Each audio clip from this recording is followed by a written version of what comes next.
আচ্ছা, ট্রেডিং কি শুধুই ভাগ্য বা অনুমানের কোনো খেলা, নাকি এটাকে একটা গোছানো ব্যবসার মতো দেখা উচিত? সত্যি বলতে এই দুটোর মধ্যে পার্থক্যটা গড়ে দেয় একটাই জিনিস, একটা শক্তিশালী ট্রেডিং প্ল্যান। চলুন আজ আমরা এটাই দেখব যে কিভাবে এমন একটা প্ল্যান বানানো যায় যা আপনার পুরো ট্রেডিং জার্নিটাই বদলে দিতে পারে। বিখ্যাত ট্রেডার আলেকজান্ডার এল্ডারের এই কথাটা কিন্তু ট্রেডিংয়ের একদম মূল ভিত্তিটা দেখিয়ে দেয়, শৃঙ্খলা আর পেশাদারিত্ব। মানে সফল ট্রেডিং মানে শুধু লাভ করা না, বরং নিজের প্রত্যেকটা পদক্ষেপের হিসাব রাখা আর সেই অভিজ্ঞতা থেকে শেখা। এটা একটা কন্টিনিউয়াস প্রসেস। এই প্রশ্নটা আমরা প্রায় শুনি, তাই না? আর এর উত্তরটা জানা কিন্তু খুব জরুরি। অনেকেই ভাবে হয়তো ভালো কোনো স্ট্র্যাটেজি নেই বলেই তারা লস করে, কিন্তু আসল কারণটা প্রায় অন্য কোথাও লুকিয়ে থাকে। আসল সত্যিটা হলো, আপনার হাতে পৃথিবীর সেরা স্ট্র্যাটেজি থাকলেও কোনো প্ল্যান না থাকলে সেটাও আপনাকে বাঁচাতে পারবে না। ব্যর্থতার মূল কারণ হলো একটা গোছানো অ্যাপ্রোচের অভাব। কারণ প্ল্যান ছাড়া ট্রেডিং মানেই আবেগের খেলা, আর আবেগ দিয়ে ট্রেড করলে বড় ক্ষতি হবেই হবে। তো এই পুরো ব্যাপারটাকে আমরা 4টা সহজ ধাপে বুঝে নেব।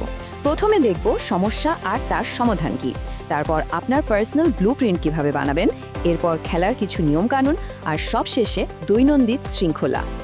আচ্ছা, তাহলে চলুন আমাদের প্রথম ধাপটা শুরু করা যাক, সমস্যা ও সমাধান। এখানে আমরা দেখব কিভাবে ট্রেডিংকে একটা জুয়ারের মানসিকতা থেকে বের করে এনে একটা সত্যিকারের ব্যবসায়ে পরিণত করা যায়। তাহলে এই ট্রেডিং প্ল্যান জিনিসটা আসলে কি? এটা কিন্তু শুধু কয়েকটা নিয়মের লিস্ট না, এটা হলো আপনার ট্রেডিংয়ের দর্শন। এটা একটা লিখিত কাঠামো। আর হ্যাঁ, এই লিখিত শব্দটা এখানে সবচেয়ে গুরুত্বপূর্ণ, কারণ যা কিছু শুধু মাথায় থাকে, আবেগের মুহূর্তে তা হাওয়া হয়ে যায়। এই প্ল্যানটাই নিশ্চিত করে যে প্রত্যেকটা সিদ্ধান্ত যুক্তি দিয়ে নেওয়া হচ্ছে, আবেগ দিয়ে নয়। দেখুন, একজন নতুন আর একজন প্রফেশনাল ট্রেডারের মধ্যে পার্থক্যটা এখানেই। একজন নবীন ট্রেডার মার্কেটের ওঠানামা দেখে হুটহাট সিদ্ধান্ত নেন, মানে রিয়্যাক্ট করেন। আর একজন প্রফেশনাল ট্রেডার কিন্তু তার আগে থেকে বানানো প্ল্যানটাকেই অক্ষরে অক্ষরে ফলো করেন। তিনি লাভের আশা করার চেয়েও বেশি মনোযোগ দেন নিজের লস ম্যানেজ করার দিকে, কারণ তিনি জানেন এটা একটা ব্যবসা, কোনো শখ বা জুয়া না। এবার আসি আমাদের দ্বিতীয় ধাপে, আপনার ব্যক্তিগত ব্লুপ্রিন্ট। মানে কোনো নিয়ম বানানোর আগে সবচেয়ে জরুরি হলো নিজেকে জানা। এই প্রশ্নগুলো হলো আপনার পার্সোনাল প্ল্যানের ভিত্তি। যেমন, আপনার লক্ষ্যটা কি, সেটা কি বাস্তবসম্মত, আপনি কতটা ঝুঁকি নিতে পারবেন, আপনার লাইফস্টাইলের সাথে কোন ট্রেডিং স্টাইলটা যায়। এই উত্তরগুলো ছাড়া যদি কোনো প্ল্যান বানান, সেটা ফলো করা প্রায় অসম্ভব হয়ে পড়বে। ওকে, নিজেকে তো জানা হলো, এখন চলুন খেলার আসল নিয়মগুলো ঠিক করে ফেলি। মানে আমাদের অ্যাটাক আর ডিফেন্স স্ট্র্যাটেজি কী হবে। অ্যাটাক বা আক্রমণ মানে হলো আপনার এন্ট্রি আর এক্সিট রুল, মানে কখন ট্রেডে ঢুকবেন আর কখন বেরোবেন। এখানে কোনো কিন্তু, যদি, মনে হচ্ছে এসবের কোনো জায়গা নেই। নিয়মগুলো হতে হবে একদম পরিষ্কার আর নির্দিষ্ট। যেমন ঠিক কি দেখলে আপনি এন্ট্রি নেবেন আর আপনার টেক প্রফিট বা স্টপ লস কোথায় থাকবে, সব আগে থেকেই ঠিক করা থাকতে হবে।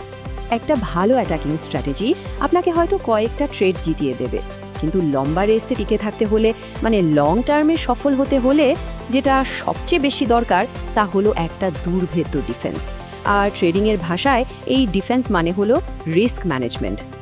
আর সেই ডিফেন্সের সবচেয়ে গুরুত্বপূর্ণ নিয়মটা কি জানেন? এই 1% রুল। এর মানে হলো আপনার অ্যাকাউন্টে যত ক্যাপিটালই থাকুক না কেন, কোনো একটা ট্রেডে আপনি তার 1% বেশি ঝুঁকি নেবেন না। প্রফেশনালরা এই নিয়মটা অসম্ভব কঠোরভাবে মেনে চলেন, কারণ এটাই নিশ্চিত করে যে পরপর কয়েকটা ট্রেডে লস হলেও আপনার অ্যাকাউন্ট খালি হয়ে যাবে না। ঝুঁকি ব্যবস্থাপনার মূল দর্শনটাই কিন্তু এটা। দেখুন, একটা ট্রেড লাভ দেবে না লস দেবে সেটা তো বাজারের হাতে, আমাদের হাতে নয়। কিন্তু আমরা সর্বোচ্চ কতটা হারাবো সেই সিদ্ধান্তটা 100% আমাদের হাতে। সফল ট্রেডাররা তাই লাভ খোঁজার চেয়েও লসকে সীমিত রাখার দিকেই বেশি মনোযোগ দেন। এই ছবিটা দেখুন, ঠিক যেন একটা দাবার ছক। ট্রেডিংও কিন্তু অনেকটা সেরকমই, একটা স্ট্র্যাটেজির খেলা। শুধু আক্রমণ করলেই হয় না, নিজের রাজাকে বাঁচাতে হয়। এখানে আপনার ক্যাপিটাল বা পুঁজিটাই হলো আপনার রাজা, আর সেটাকে রক্ষা করাই আপনার প্রথম এবং প্রধান কাজ। এবার আসি আমাদের শেষ ধাপে, দৈনন্দিন শৃঙ্খলা। কারণ একটা নিখুঁত প্ল্যান বানিয়ে যদি আলমারিতে রেখে দেওয়া হয়, তাহলে তো কোনো লাভ নেই, তাই না? আসল খেলাটা হলো সেই প্ল্যানটাকে প্রতিদিন ফলো করা। এখানে একটা বাস্তব উদাহরণ দেখুন, সব কিছু কি সুন্দর করে ডিফাইন করা আছে। অ্যাকাউন্টের সাইজ কত, কোন স্টাইলে ট্রেড করা হবে, স্ট্র্যাটেজি কি, রিস্ক কতটুকু, এমনকি কবে রিভিউ করা হবে, সব কিছু একদম পরিষ্কারভাবে লেখা। একটা ট্রেডিং প্ল্যান ঠিক এভাবেই আইডিয়া থেকে বাস্তবে রূপ নেয়। প্রত্যেকটা ট্রেড নেওয়ার আগে এই চেকলিস্টটা একবার মিলিয়ে নেওয়া যেতে পারে। এটা একটা ফিল্টারের মতো কাজ করে, যা নিশ্চিত করে যে আপনি আপনার প্ল্যান থেকে এক চুলও সরছেন না। আর শেষের প্রশ্নটা, ওটা সবচেয়ে জরুরি। এটা আপনার আবেগ আর শৃঙ্খলার মধ্যে একটা দেওয়াল তৈরি করে দেয়। আর হ্যাঁ, প্ল্যান বানানো কিন্তু শেষ ধাপ নয়। মার্কেট সবসময় বদলায়, তাই আপনার প্ল্যানকেও সময়ের সাথে মানিয়ে নিতে হবে। প্রত্যেকটা ট্রেডের হিসাব রাখুন, সপ্তাহে একবার রিভিউ করুন, আর ডেটার উপর ভিত্তি করে প্ল্যানটাকে আরও উন্নত করুন। মনে রাখবেন, একটা ট্রেডিং প্ল্যান পাথরে খোদাই করা কোনো নিয়ম নয়। এটা একটা জীবন্ত দলিল, যা আপনার অভিজ্ঞতার সাথে সাথে আরও পরিণত হবে। শেষ করার আগে চলুন নিজেকে এই প্রশ্নটা করি, আপনার ট্রেডিংটা কি একটা ব্যবসা নাকি একটা জুয়া? উত্তরটা কিন্তু নির্ভর করছে একটা সুচিন্তিত, লেখা এবং কঠোরভাবে মেনে চলা প্ল্যানের উপর। একটা প্ল্যানই পারে ট্রেডিংকে ভাগ্যের খেলা থেকে একটা কৌশলগত ব্যবসায় পরিণত করতে। পার্থক্যটা এখানে।